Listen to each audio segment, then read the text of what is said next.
Durant la journée, nous récitons à de nombreuses reprises le nom d'Akadosh Baruch Hu, le nom divin.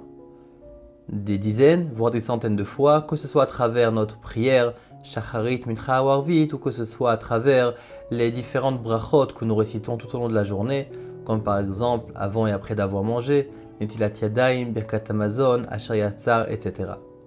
Il faut savoir que lorsqu'on parle de bracha, il y a aussi la kavana de la bracha. Là, on ne parle pas de la signification de la bracha en soi, c'est-à-dire de la pensée qu'on doit avoir de la signification de la tfila ou de la bracha, mais plus précisément de la signification du nom de Dieu que nous prononçons dans la bracha. Comme nous connaissons tous, Baruch Ata Hashem Elokeinu, donc Hashem notre Dieu. On voit qu'il y a différents aspects, différentes façons de le prononcer, de l'écrire, et il y a évidemment donc la signification qui accompagne ces paroles, cette bracha, ce nom d'Akadosh Baruch Hu.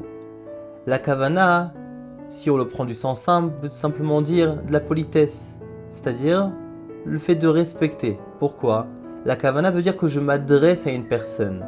Et forcément, point de vue politesse, la moindre des choses lorsque je m'adresse à une personne, c'est de m'adresser à lui, c'est d'avoir l'intention de ce que je dis. Lorsqu'on me parle, j'écoute. Et lorsque je parle à une autre personne, je m'adresse à lui. Donc lorsqu'on fait une bracha, je m'adresse à Akadosh Baruch Hu. Et donc ce n'est pas des mots que je prononce, c'est une signification, c'est aussi une intention que je mets dans les mots que je prononce.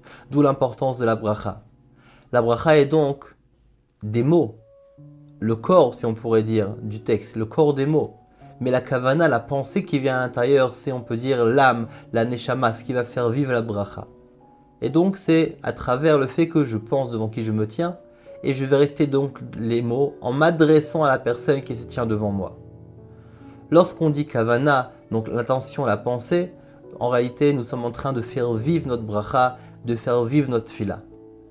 Et on verra, Bezrat Hashem, dans quelques instants, qu'il y a plusieurs façons d'écrire le nom de Dieu et plusieurs façons de le prononcer, et c'est pour cela qu'il y a aussi plusieurs pensées à avoir en disant ces mots.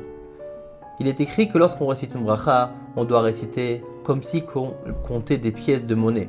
Baruch, Ata, Hashem, pour encore une fois mettre accent sur la pensée, la kavana qu'on a à l'intérieur, pour chérir les mots et pour qu'on montre combien on s'adresse à Akadosh Baruch Hu.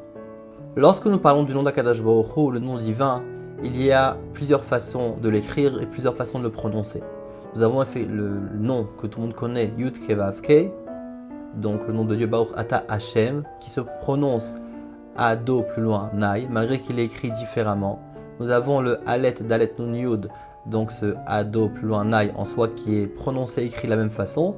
Et nous avons aussi le Elokeinu, comme Baruch Ata Hashem, Elokeinu notre Dieu. Lorsque nous disons Alet Dalet Nun Yud, on va commencer par celui-là, ça vient du mot Adon, maître. Donc on doit avoir la pensée que Kadosh Baruch Hu est le maître de tous. Lorsque nous parlons de Yud Ke Vav Ke, le nom de Dieu, Baruch Ata Hashem, nous voyons qu'il y a une façon de l'écrire, mais qui se prononce d'une autre façon. Donc il est écrit Yud Ke Vav Ke, donc c'est pour ça qu'on doit avoir la pensée Aya, Ove, Veiye, c'est-à-dire qu'il était passé, présent et futur, qu'il est éternel dans tous les temps et partout. Donc le Yud Ke Vav Ke vient du mot Aya, Ove, Veiye, donc on doit avoir cette pensée. Mais étant donné qu'il est prononcé différemment, il est prononcé comme le nom de Adné, Aleph Dalet Nun Yud. C'est pour ça qu'on doit aussi avoir la pensée de Adon Hakol, qui est le maître de tous. Donc Yud Ke Vav Ke, on doit avoir deux pensées. Aya Ove Veiye, passé, présent et futur, il est éternel, et aussi Adon Hakol, qui est le maître de tous. Et nous avons aussi le troisième nom d'Akadosh Baruch Hu, il y en a encore d'autres, mais en tout cas ce qu'on retrouve souvent dans la tfila, c'est Baruch Ata Hashem Elokeinu, notre Dieu. À ce moment-là, on doit penser qu'il est takif, qu'il est fort, qu'il est puissant, il est Baal Yecholet ou Baal Kochot Kulam, et donc c'est lui le maître de toutes les forces et de toutes les possibilités, il est puissant et il peut tout faire. Lorsqu'on parle du nom de Dieu, évidemment, on doit le prononcer donc à chaque bracha et avoir cette kavana à chaque bracha. Mais concrètement, étant donné que c'est des fois difficile pour certains de le faire, dans certains sidourim, on propose d'au moins d'avoir une fois la pensée le matin et dire à Kadosh Baruch Hu que lorsque je penserai et lorsque je prononcerai ce mot-là, considère comme si j'avais pensé telle kavana, telle kavana, telle kavana. Évidemment, ce n'est pas la même valeur que si on prononce et si on pense concrètement. On a la kavana concrètement à chaque fois qu'on prononce ce nom-là, mais c'est pour une personne qui sait qu'il ne pourra pas le faire, au moins de le faire une fois dans la journée et d'avoir la pensée que ça va donc se étendre pour toute la journée. Évidemment, on ne parle pas de la kavana qu'on devrait avoir dans d'autres parties de la tfila, comme par exemple Otaret Yadecha, Kriyat Shema, etc. Ça, Bezrat Hashem, on parlera dans un deuxième shiur. De bonnes nouvelles à tous. Kol Tov.